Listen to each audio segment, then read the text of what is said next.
Yang terakhir. Nah ini gue suka nih.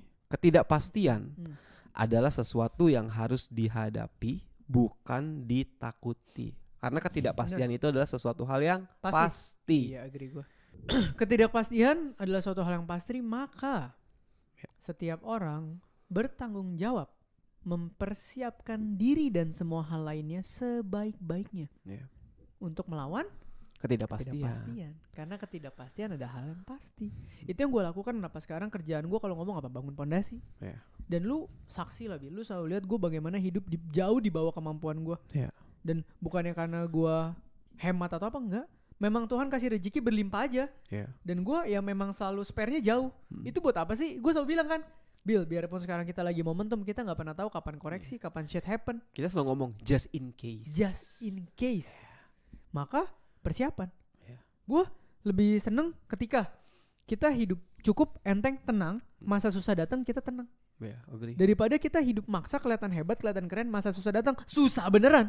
Enggak, masalahnya kalau lu hidup juga mepet-mepet, di masa baik juga jadi nggak enak, jadi susah. Dan kalau kalian bilang kok ini mah klise, gue kasih tahu teman-teman, realitanya 1 dari 10 orang tuh kayak gue, 9 sisanya kayak gitu pasti.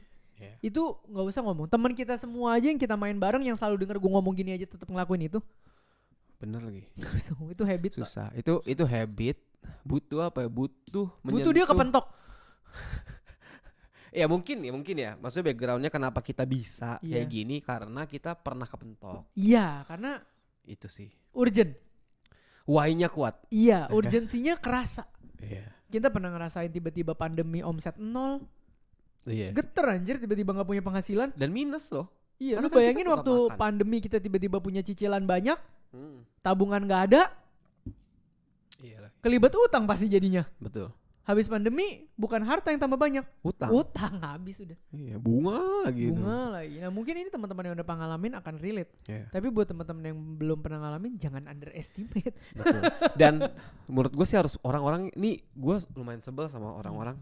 Ini no hard feelings ya, maksud gue ada orang-orang yang udah kepentok berkali-kali, dan dia tapi terus tetap ngelakuin hal yang sama terus. Iya. Ayolah kita berubah gitu.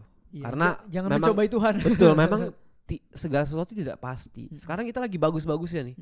Tapi pasti akan ada momennya koreksi. Iya. Pasti itu bukannya artinya enggak beriman lu enggak ini. Dan bukan berarti kayak apakah enggak boleh dipakai? Pakai. Betul. Tapi sehat-sehat. Ada kadarnya. Ya kan gula manis gak enak, tapi kalau kadarnya kebanyakan juga diabetes lu. Jangan buru-buru gitu. Jangan, pokoknya intinya cuma satu. Jangan memaksakan sesuatu yang di luar kemampuan lu untuk gengsi. Itu memang semua orang akan bilang bener itu, tapi semua orang lakuin. Dan banyak orang di sekitar kita yang akhirnya berantakan ya karena ini.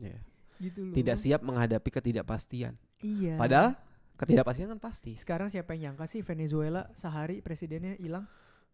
Iya betul. Dan Iran kemarin tiba-tiba 2 hari. Ngomong apa? Bener gak? Iya. Gak bisa. Selalu ada. Betul. Ya ketidakpastian selalu ada. Iya. Dan pasti. Makanya kita harus selalu mempersiapkan diri sebaik-baiknya. Betul. Ya kayak istilah zaman dulu kan sedia payung sebelum hujan. Iya. Hujannya kapan nggak tahu. Yang pasti bakalan ada hujan kok. Iya. Kayak mungkin zaman dulu tuh, kalau zaman dulu kan zaman banjir, kalau sekali banjir gila kan. Ya zaman dulu mungkin orang-orang yang udah pernah ngerasain banjir udah tahu. Oh, ntar terlepas banjir atau enggak, gue stok telur sama Indomie dulu deh misalnya. Atau stok apa nih. Begitu benar-benar kejadian, ini masih bisa makan di rumah.